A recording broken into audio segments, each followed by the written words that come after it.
Okay, good morning, students. We will look at non-integrated accounting chapter number 4 of cost and management accounting 2. And theory part we have completed, journal entries, the various accounts, what it is, how it works out, what are the advantages, demerits and all that. And also we have solved a few problems with regard to problems in non-integrated accounting system. Today we will solve further more problems journal entry related. So let me read the problem for you. So past journal entries under non-integrated accounting system. See here, non-integrated accounting system. So we have purchases, carriage inwards are there. So purchases 390 and 5,850 is carriage inwards. And then we have stores issued. So 3 lakh 58,800. See, and productive wages, unproductive labor, works on cost incurred, material used in repairs, cost of completed jobs. So these are the information given for journal entries. So let us look at the journal entries one after another. So uh, stores ledger account debtor to cost ledger account for the transactions related to stores, that is material purchased. So first transaction here is purchases.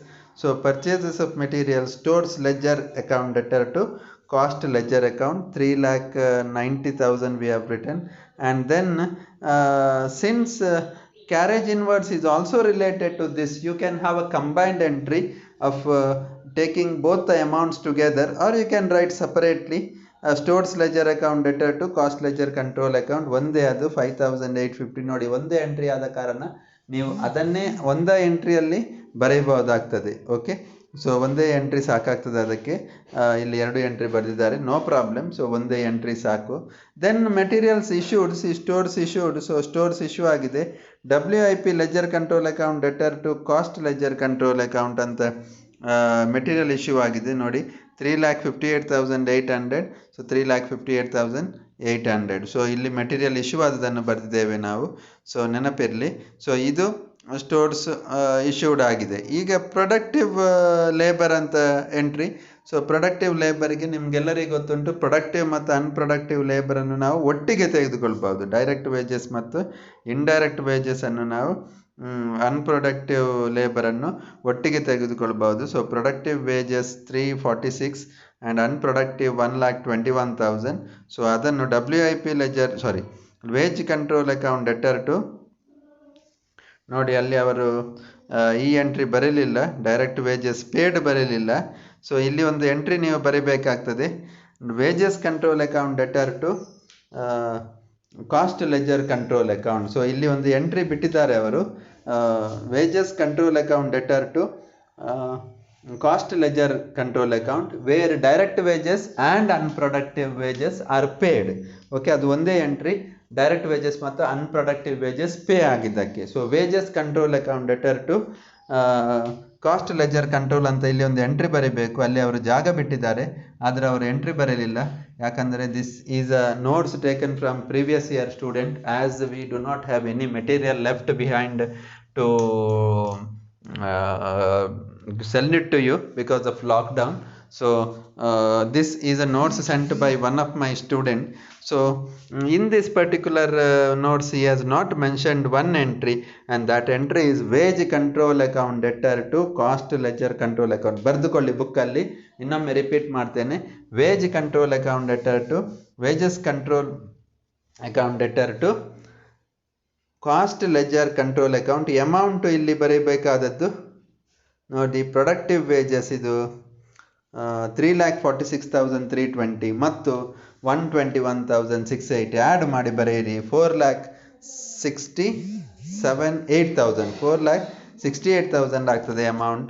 So ಅದೊಂದು entry ನೀವು ಇಲ್ಲಿ ಬರೀಬೇಕಾಗ್ತದೆ. ಆಮೇಲೆ ಇದು ವೇಜಸನ್ನು ನೀವು absorb ಮಾಡಬೇಕು. ಇಲ್ಲಿ ಕೊಡಲಿಲ್ಲ ನೋಡಿ, ಆದರೂ ನೀವು ಎಬ್ಸಾರ್ಬ್ ಮಾಡಬೇಕಾಗ್ತದೆ. ನಮ್ಮನ್ನು ಹೇಳಿದ್ದೇನೆ ನಿನ್ನೆ ಎಬ್ಸಾರ್ಬಿಂಗ್ ಎಂಟ್ರಿ ಅಂತ. ಸೊ ಡೈರೆಕ್ಟ್ ವೇಜಸ್ಸಿಗೆ ಎಬ್ಸಾರ್ಪ್ಷನ್ ಎಂಟ್ರಿ ಬೇರೆ ಇರ್ತದೆ ನೋಡಿ, WIP ledger control account debtor to wages control account 3,46,800. So ಇಲ್ಲಿ ನಿಮಗೆ ಅದು ಮಾತ್ರ direct wages WIP ledger control account to wages control account productive wages ಅಂತ ಏನುಂಟು ಅದು ಅಬ್ಸರ್ವ್ ಆಗ್ತದೆ. ಆಮೇಲೆ ಅಷ್ಟೇ ಅಮೌಂಟ್ ಇನ್ನೊಂದು ಅನ್ಪ್ರೊಡಕ್ಟಿವ್ ಲೇಬರ್ದು ನೋಡಿ ಇಲ್ಲಿ ಬರ್ದ ಅಮೌಂಟನ್ನೇ ಬರಿಬೇಕಾಗ್ತದೆ ನೀವು 46,320 ಅದು ತಪ್ಪಾಗಿದೆ ಅವ್ರ ಅಮೌಂಟ್ ಕೂಡ ಬರ್ದದ್ದು.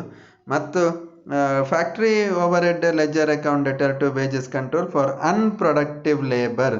ಓಕೆ, ಅನ್ಪ್ರೊಡಕ್ಟಿವ್ ಲೇಬರ್ ಅಬ್ಸರ್ವ್ಡ್ ಇದು ಇಷ್ಟು ಬರೀಬೇಕು 1,21,680.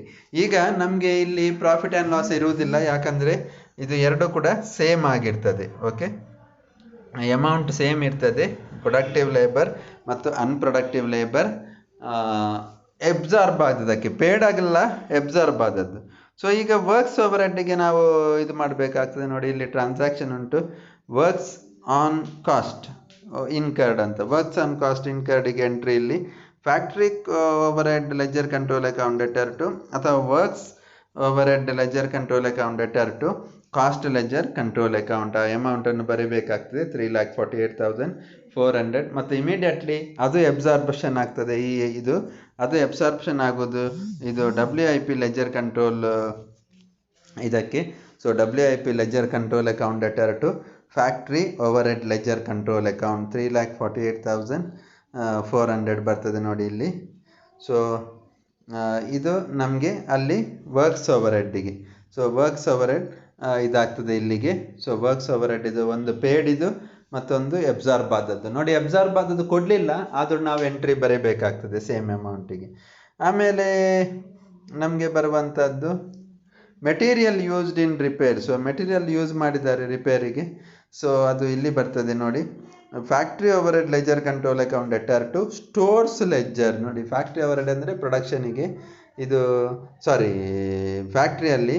ಆಮೇಲೆ ಸ್ಟೋರ್ಸ್ ಲೆಜರ್ ಅಂದರೆ ಮೆಟೀರಿಯಲ್ಸಿಗೆ. ಸೊ ಯೂಸ್ಡ್ ಫಾರ್ ರಿಪೇರ್ಸ್ ಅಂತ ಬರೆದಿದ್ದಾರೆ ನೋಡಿ ಇಲ್ಲಿ 3-1 ಇದು. ಆಮೇಲೆ ಕಾಸ್ಟ್ ಆಫ್ ಕಂಪ್ಲೀಟೆಡ್ ಪ್ರಾಜೆಕ್ಟ್ ಎಲ್ಲ ಕಂಪ್ಲೀಟ್ ಆದಮೇಲೆ finished goods ledger control account debtor to WIP ledger control. ಇದರಲ್ಲೆಲ್ಲ ಏನು ಅಡ್ಜಸ್ಟ್ಮೆಂಟ್ ಇಲ್ಲ, ಕೊಟ್ಟಾಗಿ ಬರೆಯುವುದು. ಎಕ್ಸ್ಪೆನ್ಸಸ್ಸಲ್ಲಿ ಮತ್ತು ವೇಜಸ್ಸಲ್ಲಿ ಮಾತ್ರ ನೀವು ಪೇಡ್ ಮತ್ತು ಅಬ್ಸಾರ್ಪ್ಷನ್ ಮಾಡಿಕೊಳ್ಳುವಂಥದ್ದು. ಸೊ ಇನ್ನೊಂದು ಎಂಟ್ರಿ ಉಂಟು ನೋಡಿ ಇಲ್ಲಿ, ಇದು ಸ್ವಲ್ಪ ದೊಡ್ಡ ಇದು ತೊಂದರೆ ಇಲ್ಲ, ನಾವು ಮಾಡುವ.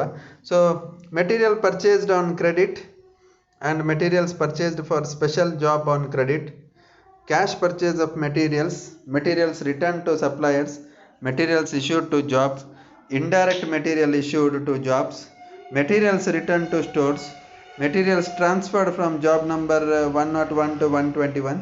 Assume that concern maintains non-integral. So ಇದು ಎಲ್ಲ ಮೆಟೀರಿಯಲ್ಗೆ ರಿಲೇಟ್ ಆದಂಥದ್ದೇ. ಸೊ ಇದು ಬಿಸಿ ಆಯಿತು ನಮಗೆ. ಸೊ ಇಲ್ಲಿ ಫಸ್ಟಿಗೆ ನಾವು ಮಾಡಬೇಕಾದಂಥದ್ದು first one cost stores ledger control account debtor to cost ledger control account ಅಥವಾ ಸ್ಟೋರ್ಸ್ ಲೆಜರ್ ಅಡ್ಜಸ್ಟ್ಮೆಂಟ್ ಅಕೌಂಟ್ ಎರಡೂ ಒಂದೇ. So stores ledger account debtor to ಇಲ್ಲಿ ನಮಗೆ ಮೆಟೀರಿಯಲ್ ಪರ್ಚೇಸ್ ಆಗಿದೆ. ಸೊ ಇದಕ್ಕೆ 10,000 rupeesಗೆ ಎಂಟ್ರಿ ಬರೀಬೇಕಾಗ್ತದೆ. ನೆಕ್ಸ್ಟ್ ಕೂಡ ನಮಗೆ ಬರೀಬೇಕಾದದ್ದು ಸ್ಪೆಷಲ್ ಜಾಬಿಗೆ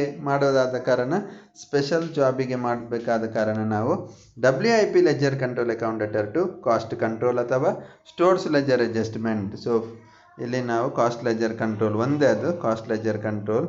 ಸೊ ಆ ಎಂಟ್ರಿ ಬರೀಬೇಕಾಗ್ತದೆ. ಆಮೇಲೆ ನಮಗೆ ಇದು ಪರ್ಚೇಸ್ ಮಾಡಿದ್ದು ಇದಕ್ಕೆ ಕ್ಯಾಶಿಗೆ ಮತ್ತು ಕ್ರೆಡಿಟಿಗೆ ಪರ್ಚೇಸ್ ಮಾಡಿದರೆ ದೊಡ್ಡ ವ್ಯತ್ಯಾಸ ಏನು ಬರುವುದಿಲ್ಲ. So stores ledger control account debtor to cost ledger control account. So ಆ ಅಮೌಂಟನ್ನು ಬರೆಯುವುದು ನೋಡಿ ಇಲ್ಲಿ 2,000 ಕೊಟ್ಟದನ್ನು ಬರೆದಿದ್ದೇವೆ. ಆಮೇಲೆ materials return to stores opposite entry, cost ledger control account debtor to stores ledger control account 700 return ಆಗಿದೆ. ಆಮೇಲೆ material issued to job. So materials issued to job ಅಂದರೆ WIP ledger control account debtor to stores ledger control 6,200 ನೋಡಿ ಅಲ್ಲಿ 6,200 ಉಂಟು. So ಅಲ್ಲಿಗೆ ಅದಾಯಿತು. ಆಮೇಲೆ indirect materials issued to job, ಅದು ಫ್ಯಾಕ್ಟ್ರಿ ಓವರ್ ಹೆಡ್ ಆಗ್ತದೆ. ಸೊ ಇಂಡೈರೆಕ್ಟ್ ಮೆಟೀರಿಯಲ್ ಅಂದರೆ ಫ್ಯಾಕ್ಟ್ರಿ, ಡೈರೆಕ್ಟ್ ಅಂದರೆ WIP. So factory overhead ledger account debtor to stores ledger control account ಅಂತ ಬರ್ತದೆ 500 ರೂಪಾಯಿ. ಸೊ ಇಲ್ಲಿ ಉಂಟು ಕರೆಕ್ಟ್. ಆಮೇಲೆ materials return to stores, stores ಅಂದರೆ ಸ್ಟೋರ್ಸಿಗೆ ರಿಟರ್ನ್ ಆಗಿದೆ, ಅದು WIP ledger control account debtor to stores ledger control account. So stores ledger ಹೀಗೆ ಬರೀಬೇಕಾಗ್ತದೆ. So 400 rupees. ಆಮೇಲೆ ಇದು ಲಾಸ್ಟ್ ಎಂಟ್ರಿ ಟ್ರಾನ್ಸ್ಫರ್ ಆದದ್ದು ಮೆಟೀರಿಯಲ್ ಒಂದು ಜಾಬಿಂದ ಇನ್ನೊಂದು ಜಾಬಿಗೆ, ಅದಕ್ಕೆ ಎಂಟ್ರಿ ಬರುವುದಿಲ್ಲ, ಯಾವುದೇ ಎಂಟ್ರಿ ಇರುವುದಿಲ್ಲ. ಸೊ ಈ ರೀತಿ ಇದು ಮೆಟೀರಿಯಲ್ಗೆ ಸಂಬಂಧಪಟ್ಟ ಎಲ್ಲ ಏನು ಹೇಳ್ತಾರೆ ಇದಕ್ಕೆ ಎಂಟ್ರೀಸ್ ಎಲ್ಲಿದೆ. ಸೊ ಇದೆಲ್ಲ ಮೆಟೀರಿಯಲ್ಗೆ ಸಂಬಂಧಪಟ್ಟದ್ದು. ಸ್ಟೋರ್ಸ್ ಲೆಜರ್ ಕಂಟ್ರೋಲ್ ಅಕೌಂಟ್ ಇರ್ಬೋದು, ಅಥವಾ WIP ಲೆಜರ್ ಅನ್ಪ್ರೊಡಕ್ಟಿವ್ಗೆ ಇರ್ಬೋದು, ಅಥವಾ ಇಂಡೈರೆಕ್ಟ್ ಮೆಟೀರಿಯಲ್ಗೆ ಇರ್ಬೋದು. ಇದೆಲ್ಲ ನಾವಿಲ್ಲಿ ವರ್ಕೌಟ್ ಮಾಡಿದ್ದೇವೆ 2 problems. So this way we have solved 2 more problems of integrated accounting system. 6 ಮಾರ್ಕಿಗೆ ಇದು ಕೇಳುವಂಥ ಪ್ರಾಬ್ಲಮ್ ಮಂಗಳೂರು ಯೂನಿವರ್ಸಿಟಿಯಲ್ಲಿ. ಸೊ ಆದ ಕಾರಣ every one please understand the flow of it. Flow ಅಂತ ತೆಗೆದುಕೊಳ್ಳಿ, ನೋಡಿಕೊಳ್ಳಿ. ನೀವು ನೋಡಿ ಇಲ್ಲಿ ಮೆಟೀರಿಯಲ್ಸ್ ಹೇಗೆ ನಾವು ಫಸ್ಟ್ ಮಾಡಿದ್ದೇವೆ, ಆಮೇಲೆ ವೇಜಸ್, ಆಮೇಲೆ ಫ್ಯಾಕ್ಟ್ರಿ ವೇಜ್ ಎಕ್ಸ್ಪೆನ್ಸಸ್ ಪೇ ಆದದಕ್ಕೆ ಅಬ್ಸಾರ್ಬ್ ಆದದಕ್ಕೆ entry. So this way we have solved 2 more problems. Thank you very much.